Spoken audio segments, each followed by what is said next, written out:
Gəlin bugün birgə yerin keçmişinə səyahət edək. Amma bu adi bir səyahət olmayacaq. Biz bir növ kosmik detektiv kimi planetimizin tarixindəki ən böyük kütləvi yox olma hadisələrini, yəni qədim, açılmamış cinayət işlərini araşdıracağıq. Gəlin hamımızın bildiyi bir hekayə ilə başlayaq, Dodo quşu. İnsanların bir adaya ayaq basmasıyla bu quşların nəsli cəmi 64 il ərzində tamamilə kəsildi. Bu, həqiqətən də bir növün nə qədər tez və faciəvi şəkildə yox ola biləcəyini göstərən çox kədərli bir xatırlatmadır. Amma bir növün yox olması bir şeydir. Bütöv ekosistemlərin, hətta planetdəki həyatın böyük əksəriyyətinin məhv olması isə tamamilə başqa bir miqyasdır. Yaxşı, gəlin indi daha da dərinə gedək və bu planetar miqyaslı qədim cinayət işlərini bir-bir araşdıraq. Deməli, ilk işimiz tarixin gördüyü ən böyük, ən amansız kütləvi yox olma hadisəsidir. Böyük ölüm adlanan bu fəlakət o qədər dəhşətli olub ki, yerdəki həyatın, təsəvvür edirsiniz, az qala 90%-ni silib süpürüb.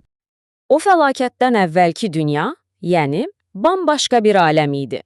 Hələ dinozavrlardan milyonlarla il əvvəl okeanlarda 9 metrlik inanılmaz güclü çənələrə sahib Dankleo-Osteus kimi dəhşətli yırtıcılar üzürdü. Bu sadəcə biz nələri itirdiyimizi göstərir. Təsəvvür edin, alimlər ilk dəlilləri tapanda başları tamamilə qarışmışdı. Hadisə o qədər mürəkkəb görünürdü ki, paleontoloq Doug Irwin bunu məşhur detektiv hekayəsinə bənzətmişdi. Sanki bir cinayət səhnəsi var, amma ortada onlarla şübhəli var. Bəs əslində günahkar kim idi?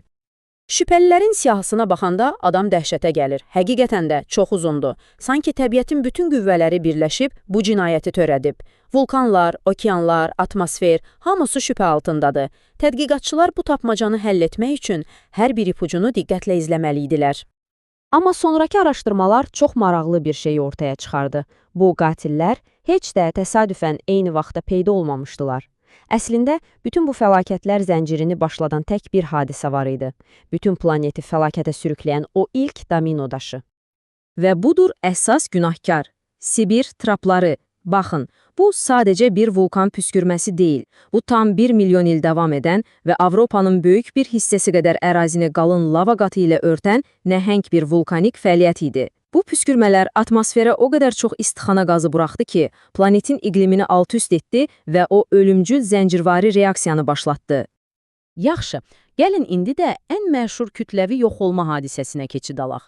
Milyonlarla il yer kürəsinə hökmranlıq edən dinozavrların sonunu gətirən o məşhur hadisə. Bu, artıq həll edilmiş bir cinayət işi olsa da, detalları, inanın, hələ də adamı heyrətləndirir.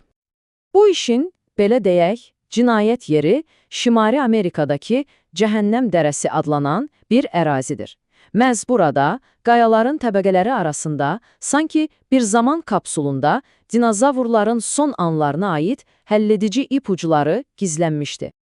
Amma əsl dönüş nöqtəsi, əsl həlledici dəlil bu nazik gil təbəqəsinin tapılması oldu. Düşünün, dünyanın hər yerində tam olaraq dinozavr fossillərinin bitdiyi səviyyədə bu təbəqə var və bu təbəqə iridiumla zəngindir. Bu metal yer kürəsində çox nadirdir, amma kosmosdan gələn obyektlərdə, məsələn asteroidlərdə bol olur. Artıq bütün dəlillər göyə işarə edirdi. Və bu gördüyünüz, bu həqiqətən də faciənin donmuş bir anıdır. Bu kürək burun balığı asteroid yerə çırpılandan sonraki ilk saat içində ölüb. Baxın, onun gəlsəmələri toqquşmanın enerjisindən əriyib göyə sovrulan və sonra şüşə yağışı kimi geri yağan o kiçik kürəciklərlə doludur. Bu, fəlakətin nə qədər ani və şiddətli olduğunu inanılmaz dərəcədə aydın göstərir. Ən inanılmazı isə odur ki, alimlər bu balıqların sümüklərindəki illik böyümə həlqələrini tədqiq edərək hadisənin ilin hansı fəslində baş verdiyini də müəyyən edə biliblər. Məlum olub ki, fəlakət yazın sonlarında baş verib. Bu, kosmik bir cinayət işinin necə incəliklərlə aydınlaşdırıldığını göstərir, elə deyilmi? Ancaq hər böyük fəlakət, hər böyük məhv olma, əslində yeni bir başlanğıc üçün zəmin yaradır. Dinozavrların yox olması planetin tarixində yeni bir səhifə açdı və həyatın nə qədər düzümlü, nə qədər möhkəm olduğunu bir daha sübut etdi. Amma təbii ki, bu bərpa bir gündə baş vermir. Bu, milyonlarla il çəkən yavaş bir prosesdir. Əvvəlcə qıcıllar kimi dözümlü bitkilər yanmış torpağı örtür. Sonra yavaş-yavaş sağ qalmağı bacaran kiçik məməlilər çoxalmağa başlayır. Nəhayət, milyonlarla il sonra planetimizdəki tropik meşələr əvvəlkindən daha zəngin və daha müxtəlif bir hala gəlir. Bu, sanki bir növbə təhvilidir, elə deyilmi? Bir tərəfdə planetin keçmiş hökmdarı, nəhəng tiranozavr, digər tərəfdə isə o fəlakətdən sağ çıxmağı bacaran kiçik, cəld və uyğunlaşa bilən bir məməli. Dinozavrların süqutu məməlilərin yüksəlişi üçün qapını taybatay açdı. Və bu, təkamülün bizə verdiyi ən mühüm dərslərdən biridir. Kütləvi məhv olmalar nə qədər dağıdıcı olsa da, onlar həm də təkamül üçün güclü bir mühərrik rolunu oynayır. Dominant bir qrupun yox olması digərlərinə yeni boşluqları doldurmaq və inanılmaz bir sürətlə inkişaf etmək üçün bir şans verir. Məhz bu fürsətdən istifadə edən məməlilər planeti miras aldılar. Yaxşı, keçmişin cinayət işlərini deyəsən aydınlaşdırdıq. Amma indi gəlin o detektiv lupamızı öz dövrümüzə, yəni bugünə çevirək. Çünki hazırda da davam edən bir təhqiqat var. Və bu dəfə şübhəlilər siyasi çox daha fərqlidir. Bu işdəki ilk dəlil bu rəqəmdir. 8 milyard. Təsəvvür edin, cəmi 2 əsr əvvəl bu rəqəm cəmi 1 milyard idi. 8 dəfə artım. Planetin tarixində heç bir böyük canlı növü bu qədər qısa zamanda bu qədər çoxalmayıb. Və təbii ki, bu partlayışın nəticələri olmalıydı. Biz sadəcə bu planetdə yaşamırıq, onu öz ehtiyaclarımıza uyğun olaraq kökündən dəyişdiririk. Bu dəyişiklik isə təəssüf ki, yerdəki digər canlıların hesabına baş verir.